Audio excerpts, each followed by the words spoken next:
নমস্কার বন্ধুরা। পশ্চিমবঙ্গের আলু শিল্পকে বাঁচাতে এবার চাষিদের পাশে এসে দাঁড়ালেন বিজেপি। দীর্ঘদিন থেকে পশ্চিমবঙ্গের প্রায় সমস্ত পার্শ্ববর্তী রাজ্যের বর্ডারগুলি বন্ধ রেখেছে রাজ্য সরকার, যার ফলে নিম্নমানের যে সমস্ত আলু রয়েছে তা কিন্তু বাংলার হিমঘরে থেকেই পড়ে রয়েছে।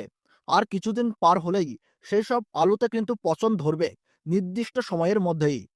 এই আলুগুলিকে যদি রপ্তানি করা না হয় তাহলে বাংলার ব্যবসায়ীদের কিন্তু করুণ অবস্থা হয়ে যাবে।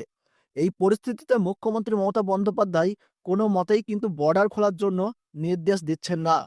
আর এই সময় বঙ্গ বিজেপির তরফ থেকে কৃষকদের পাশে থাকার আশ্বাস কিন্তু দেওয়া হয়েছে। শুভেন্দু অধিকারী নিজ মুখে কিন্তু জানিয়েছেন, যদি বর্ডার না খোলা হয় তাহলে কিন্তু সমগ্র রাজ্য জুড়ে প্রতিবাদ শুরু হবে কৃষকদের। এই রকম করুণ অবস্থা দেখে তিনি কিন্তু রাজ্য সরকারের দিকে ধিক্কার জানিয়েছেন। বঙ্গ বিজেপির তরফ থেকে রাজ্য সরকারের কাছে আবেদন জানানো হয়েছে অবিলম্বে যেন বর্ডার খোলা হয়, না হলে তারা কিন্তু অন্য কোনো পদক্ষেপ নেবে। এই সব বিষয়কে কেন্দ্র করে বর্তমানে রাজ্যের শাসক দল এবং বিরোধী দলের মধ্যে টানটান উত্তেজনা তৈরি হয়েছে।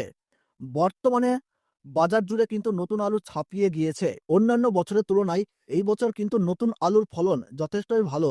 নতুন আলু সারা বাজার জুড়ে ছাপিয়ে থাকায় পুরনো আলুর চাহিদা কমে গিয়েছে। এরই পাশাপাশি আলুর যোগান স্বাভাবিকের থেকে বেশি লক্ষ্য করা যাচ্ছে।